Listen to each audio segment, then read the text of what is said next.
Drinking was the answer to social situations, to when things were good, when things were bad, when things were frustrating for a long, long time. It became no longer something fun and enjoyable. It became my coping mechanism to numb and escape what was going on in the world. I knew I could not stop on my own. I tried all the things on my own and just couldn't, so I had to reach out for help, and I had to get myself removed from my substance, removed from my marriage, removed from life. You know, I would say alcohol worked for me in my life until it didn't. When I hit my bottom, I pretty much had a drink in my hand all day, every day, 7 days a week. So it became a very, very desperate situation. I knew I had to stop. I was seeking somewhere where I could actually feel comfortable enough to heal. I needed to get out of the demands of my daily life. I needed to get away from the toxic relationships, all of the things that I was surrounded with on a daily basis that was making it really difficult for me to recover.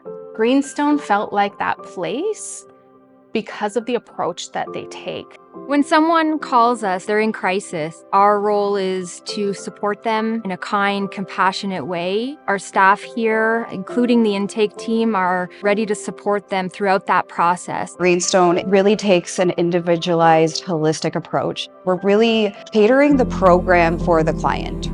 My role as a recovery coach is mostly focused on the practical approach to their stay here at GreeneStone, and then really a more practical hands-on approach to what they do when they leave here as well. So as clinical director, I really bridge the gap between all the departments in forming a client's treatment plan and that continuation of care afterwards. Seeing clients that are putting in the work and are successful, they're reaching out for help when they need it, just makes this work all worth it. GreeneStone provided a ton of education for me that I did not know. It helped me formulate what I could picture recovery like outside of GreeneStone. The staff and support here really encouraged me to live like I'm in recovery while I was here. So when I got home, I had practiced my morning routine and my evening routine and readings and yoga and going to groups and sharing. That was so new for me. So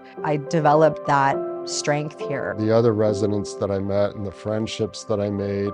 The time around the fire pit was very special at night. Something about the community circle of a fire and this raging, flames in front of us, and just the laughter, the vulnerability that happens at that circle. I learned how to laugh again here. I hadn't laughed without a substance in decades, it seemed like. This place has its own healing energies being outside and in the environment here up in Muskoka, but it's the people too. Our staff members are so passionate of what they do. The safety that I felt being around the staff and the other clients and being surrounded by nature, like being by the water, it just helped me to tap into a side of myself that I completely shut down for so much of my life. It is a challenge, it's tough work.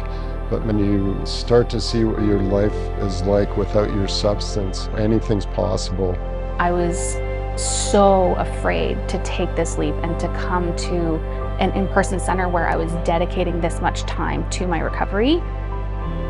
I don't know where I'd be today if I hadn't done it. There's lots of therapists, there's lots of support. We focus a lot on goal setting, goal achievement, and what it will look like when they go home. It's really rewarding to see the change and the growth. It's important to be in a safe space in order to work through that while you're getting sober. And GreeneStone gave me the ability to do that. As someone who has been to treatment, it was a decision that changed my life. GreeneStone is just the beginning of my recovery journey, but boy, what a great way to start it off. This is a journey, this is a lifelong commitment. The self-discovery, the self-awareness, essentially deeper self-love that we have to find for ourselves takes a lot of time.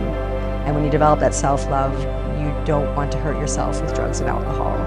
So that, again, it's going to be with me forever. This is never ending, and that's actually a beautiful thing.